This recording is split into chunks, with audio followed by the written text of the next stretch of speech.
The apology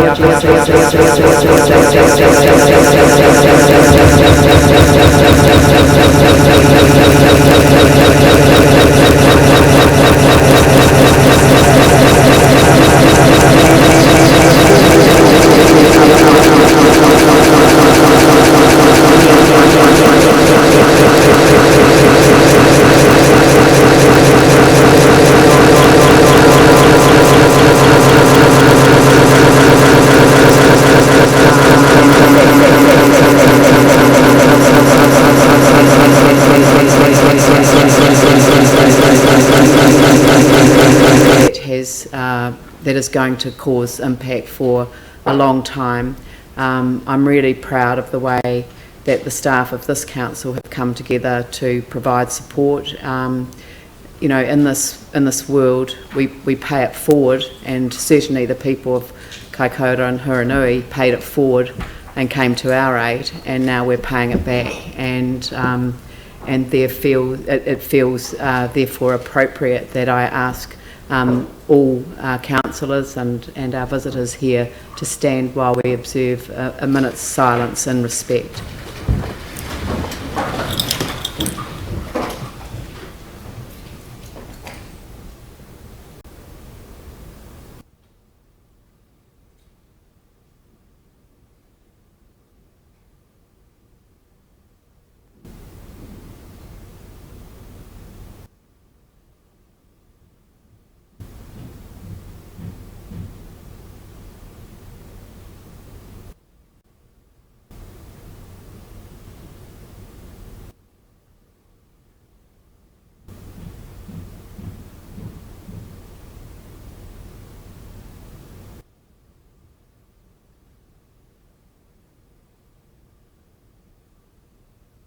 Thank you very much. I would also like to invite Dave Adamson, who is our controller at the moment, to perhaps come forward and provide us with an update on the situation. Thank you, Dave. Thank you very much.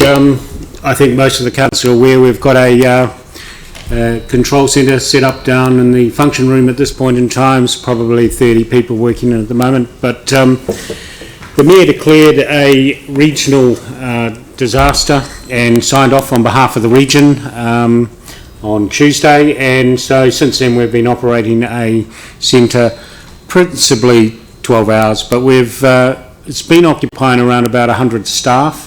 But one of the big tasks we did have was looking after the evacuees that came in via ship yesterday, and so basically arrangement through obviously Redbus, GoBus, very good coordination to get the people and their luggage, and they seem to have a lot of luggage, and dogs and other things to appropriate accommodation, arrange accommodations, and at fairly short notice. So that went, I think most of you will have seen something in the paper today. It's gone very well, but I must admit it's a coordination of not only our staff but a huge amount of volunteers, a huge amount of companies, a lot of logistics of pulling the whole thing together, and the feedback I've had to date, and I must admit I came through the Horncastle this morning, it actually looked like, and it reminds me of the comment you made about the town hall, it looked like someone's sitting room. It was actually quite comfortable and people seemed to be quite relaxed there.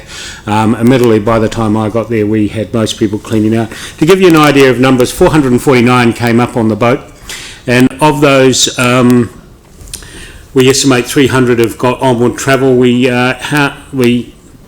put 165 into Ilam, into the university, which went really well, and we put another 65 into Spencer Park, and the reason we went to those two facilities is that we could get a bulk of facilities at close proximity. We knew we could house pets, we knew we could house families together, and certainly at times you don't want children over here or mum and dad having to split up and things like that, so that worked pretty well. We did have good support from MFAT, basically foreign affairs and embassies, because the majority of the people were tourism, and I would have said 50% of them would have been overseas nationalists. So very, very good coordination between those people on, what do you call them, interpretation services and things like that. We have closed Horncastle. Everyone has moved from there. We thought there may be a second ship coming in, but we think now that the next wave of evacuees will come through the flying out, or will be brought out by truck or bus or whatever, probably on Saturday. So we may have to look at the logistics of doing something for them when they hit Christchurch.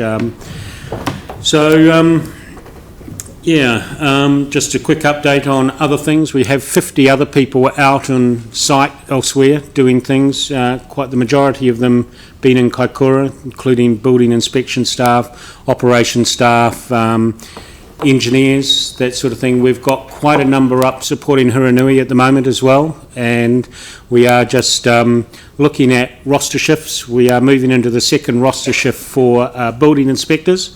We're just waiting for some information of whether they want a second roster shift for operation staff, and I'm hoping to get that clarified today, because our team come off Friday, so they'll be back here probably 5 o'clock Friday, but we have to know whether they want another team to go in and take their place. So that's really what we're working. I'm happy to answer any questions. I suppose I want to put a big thanks out to staff. Worked incredibly well. I want to put out a big thanks to the organisation for supporting the people in doing that. Huge number of volunteers that really, I had volunteers arrive in Horncastle this morning. What can we do? What can we do? What can we do? And admittedly, a lot of that came through. We did go to organisations that had organised volunteers rather than us trying to organise volunteers. So we went to the likes of the Student Army, the Red Cross and those sort of people, our trained civil defence volunteers, because they came organised, had a hierarchy of structure and things like that, so that worked quite well. Want to thank V-Base. They did a very good job. They pulled down from a big conference at very short notice, and they've been able to set up for a kids' Christmas party, which I think is happening today. So we slotted into a little gap that they had there, but they did a great job for us. Airport duty managers, we held people out of the airport, obviously, just trying to get them there just in time for their airport connections, and the airport put on specific duty managers to help manage them as they came in. One of the problems was coordinating their luggage. Really, almost the luggage arrived at the airport at the same time the plane was leaving, but they coordinated, as far as I know. We sort of got rid of some of the logistics about that. People hate flying without their luggage, as you can appreciate. Really want to thank the accommodation police for making themselves available. So we will get a big list out probably next week, and thank all those groups. Yes, Kaikoura is going to go for a few weeks, months. You know, it's a big event, small community. We will be in the support background, but I'm hoping we will probably wind that down a little bit from next week. The declaration, I think, goes till Monday. So whether another declaration happens or it probably will definitely happen locally. Whether it happens at a regional level, that decision's still to be made. Well, thank you very much. And Colleen, did you want to make a comment? No, just essentially I think I'd also like to thank staff who've gone above and beyond, working very long hours, but really been very supportive in terms of volunteering and offering their support and expertise. And as we say, we've got about 57 people up in Kaikoura at the moment, and another 50 to 100 in our emergency operations centre here. It's gone incredibly smoothly from our end in terms of working and support, and that's, I think, essentially been to the people who have volunteered to support this, but also the people in the rest of the organisation have support, the gaps when people have say, moved up to Kaikoura. And ongoing work, and I think that the logistics have been very complex, working really well with our regional colleagues, both our neighbouring TLAs and also ECAN, who operate the regional approach to this as well. I think that's a very good point. That regional liaison between, basically the councils that are impacted and then the ones in support has worked very well under the declaration, and trying to work out where the best, what the best part of the organisation collectively is to do whatever task needs to be done.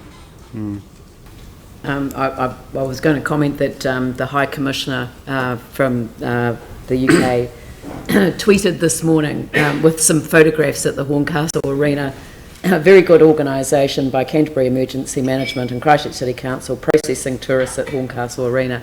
And I was at the Singularity University Summit for the last 2.5 days, and it was unbelievable how quickly they were able to transform a conference venue into a reception centre for the evacuees from Kaikoura. It's just amazing. So I think there does need to be, credit where credit is due. But the element of your report that I just wanted to comment on was the fact that you listed the organisations that you went to for assistance, and included amongst those was the Student Volunteer Army, which didn't exist at the time of our earthquakes, and in fact was created out of the fact that they weren't an organised, volunteer trained set of individuals, and now they've become a go-to organisation, and they just sort of clicked into role and got those halls of residence prepared and assisted with the luggage, as I understand, as well, and were just extraordinary. So, and that just shows where we've come to as a city, that from our experience we've created, or the community itself has generated its own capacity to respond to people in need, and I think that is going to be one of the most powerful legacies of our experience. So thank you very much. And one of the things I'd add, the Student Army, the luggage was one of the logistics that fell into place at the last moment to get, how were we going to get it off, because they were going to drive trucks on. It was going to happen at 5 o'clock in the morning. People don't want to arrive at 1 and sit around for 4 hours for their luggage. And the Student Army, we only contacted them about 10 o'clock, said, can we pick you up in a bus, get you to the port? Nothing was a problem. So we had a big resource that we could use for manual labour. So if they hadn't volunteered, I was going to ring you. Councillors out. But yeah, so that was good. And the flexibility, and nothing seemed to be a problem. That's great. Thank you. Good. Thank you very much. Is it? I just wanted to pass on, obviously, gratitude for what you and the organisation that's been doing. The only thing I just wanted, if you could just maybe give a very brief comment. There has been some reports in the media around things like shortages of food possibly, but can you just give a kind of brief view on, in terms of freight coming into Christchurch? Sorry, Yanni, that's a regional question. Can we, this was a briefing on our local interaction with the regional response. This is to do with Kaikoura itself. So, I mean, this is our, it was just an update on what's happened here in Christchurch. Right. But, so if we could just leave that, take that offline, we can get those answers for you from the regional emergency coordination centre. Thanks very much. Cheers.